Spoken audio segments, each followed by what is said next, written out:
Hello, my name is Jackie Livingston. BYU Idaho still knows me as Jackie Trentman, even though I have sent them my marriage license. But I kind of go by both in the BYU Idaho community.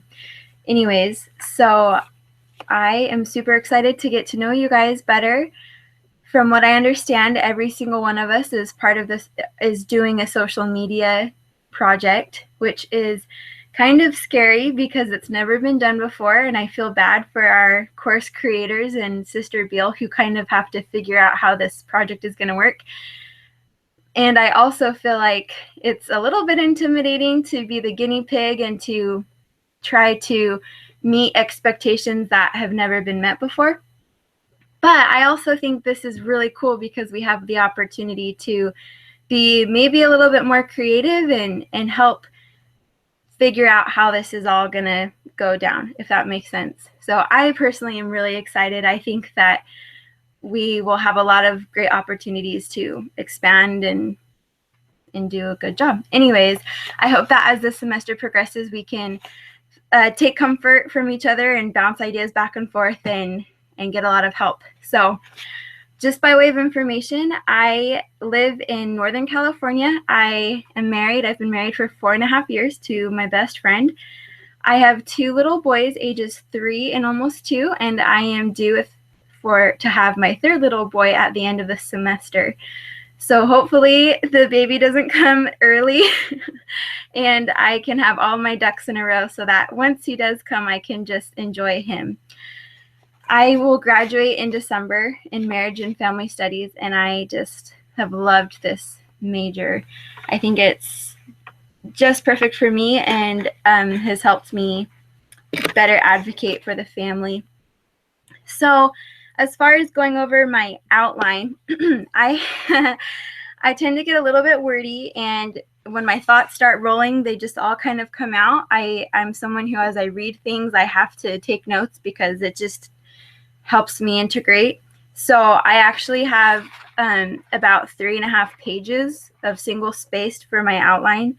Part of it is just the questions that were asked, but anyways, I think I'm just going to go over week 3's material of my outline because I don't want to take up too much time.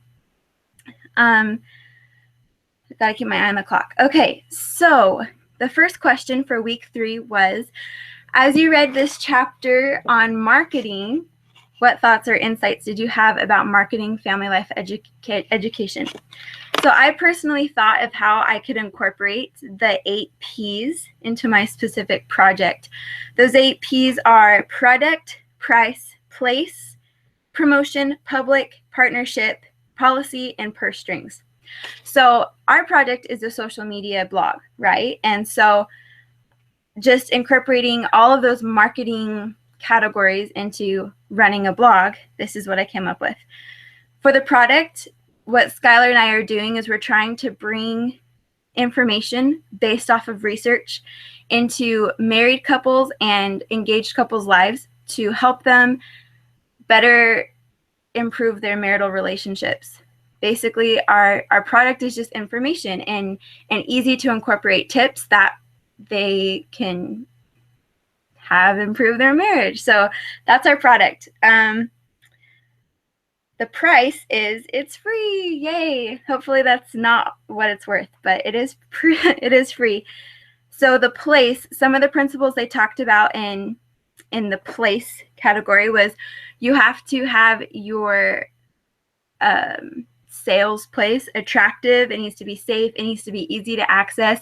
Basically, you want your target audience to want to be in the place where you are to give your product to them. Sorry, that doesn't really make sense. But what I was thinking as far as our blog goes is we want our blog to look nice and we want it to be orderly and visually appealing. We want to make sure that it's a safe place, that we don't have any weird ads or anything. I don't even think we'll get any ads anytime soon, but if we did, we'd want to make sure that they were family-friendly, happy ads.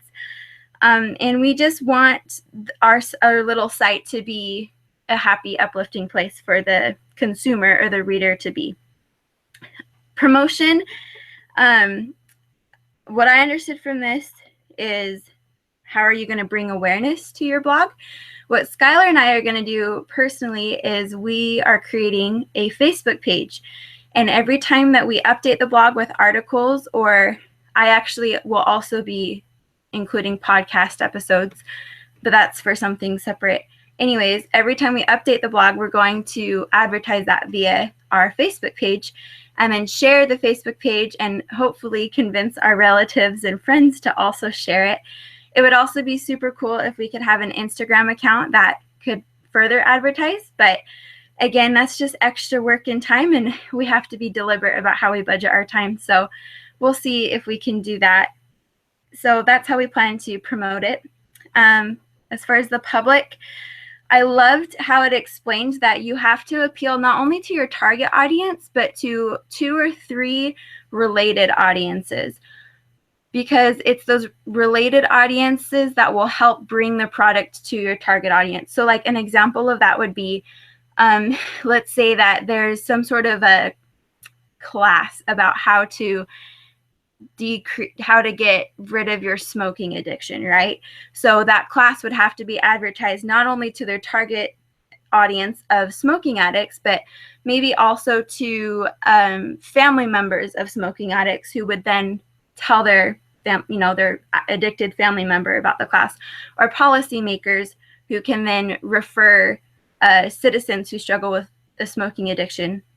They can refer them to the class. Does that kind of make sense? Is you have to broaden who you're reaching so that people who, even though the material doesn't necessarily relate to them, they know someone who it relates to, and so they point that person to it. I don't know if that makes sense, but the way that I can see us doing this is as we promote our blog through the Facebook page and just buy it through our friends. Maybe not all of our friends will be married, or maybe not all of them will feel like the information necessarily pertains to them, but hopefully they will know someone for whom it will. So we want to make our product appealing to our sub-audiences as well, if that makes sense.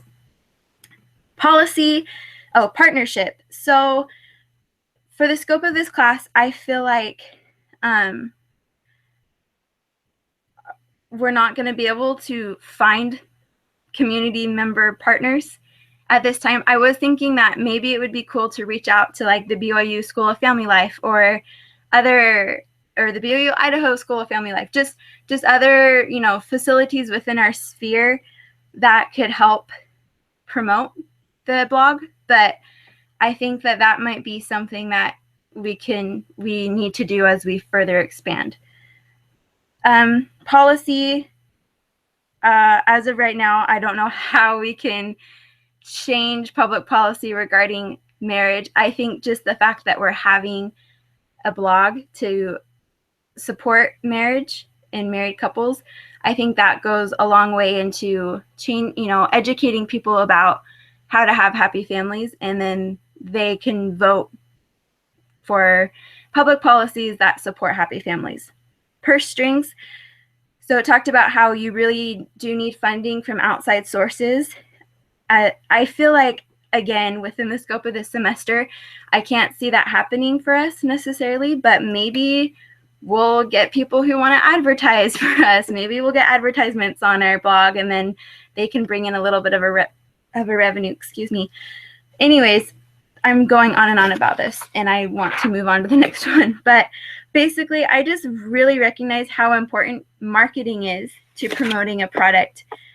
And I think that if people are going to buy in or want to read our product, they need to feel that it's necessary to our life. And I think that the key to that is to show them how wonderful and amazing married life can be, and assure them that they can have that as they learn the principles that we're trying to teach. This is my little guy. He may be joining me for a little bit.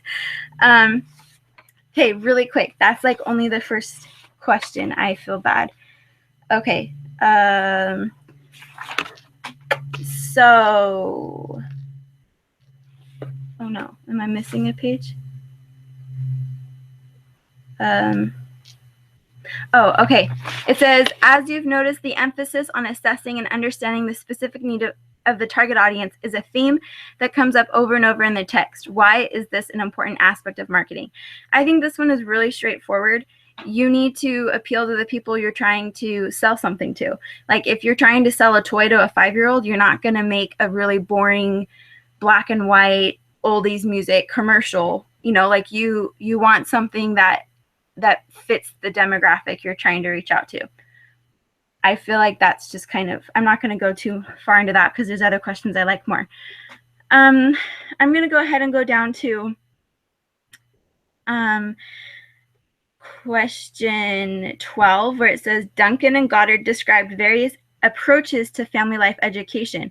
What approach do you subscribe to, as in either the expert approach or the facilitator approach? So I personally like the facilitator approach because I am not an expert. So it wouldn't be fair to pretend like I am. I think that for me, I personally would have more success in helping participants integrate the information as I come across as a fellow traveler who has access to expert information. So basically, I want to be someone who I've done the research, I know where to get expert info, and I'm just trying to bring it to the public in a personable, easily integrated way. So, and I kind of take this approach because my husband right now, one of his callings is he's a self-reliance facilitator for our stake. And they're using there's this whole new church program that's all about helping people become self-reliant. And one of the things they really emphasize to these facilitators is you're not the expert, you're the teacher, you're not the teacher necessarily. You're just someone who kind of helps bring information and you're kind of a fellow traveler in the journey. And they've noticed a lot of success with that approach because it makes your students or your participants almost more comfortable with being vulnerable and with really being humble in their acceptance of the information, because they don't feel like you're this high and mighty person trying to tell them how to live their life.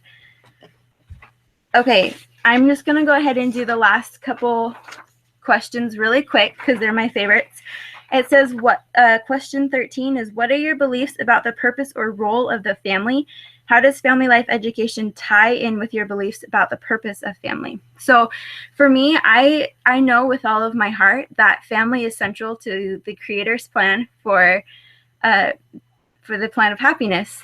And that's what it says in the proclamation. And I've developed a strong testimony of the principles within the proclamation to the world. And as I've studied the theology of the family, I understand that family truly is central. The creation happened so that there would be a place for family to live.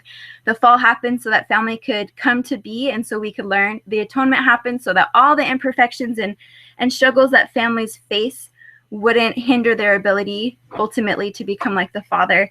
And that comes from Sister Julie B. Beck's teaching on the theology of the family. And I have a reference in my outline. But I've really come to learn that it is within our families that we have some of the best opportunities to have our basic needs met. And family relationships create a really great opportunity for us to learn how to better become like God. You know, we have to make those sacred covenants in the temple with a spouse in order to ultimately become like God. And of course, there are people for whom that blessing doesn't happen in this life. And I know that. And I think it's important to be very sensitive to that, but we also have to recognize that family is central to the Creator's plan. And I think part of believing that is advocating for the Lord's plan for families. And that needs to be done compassionately and with love and understanding of all the unique circumstances, but we still have to be firm about what is truth. And I think that having that knowledge deep in my heart gives me the motivation to want to teach about family and want to help people in their family relationships, because I think there are so many families who are struggling and who are sad and just having a hard time with their relationships and maybe not feeling all the joy that they could feel. And I think that we as BYU Idaho students who have studied this material, we are so blessed to have access to a lot of research that's been done on how to improve family relationships.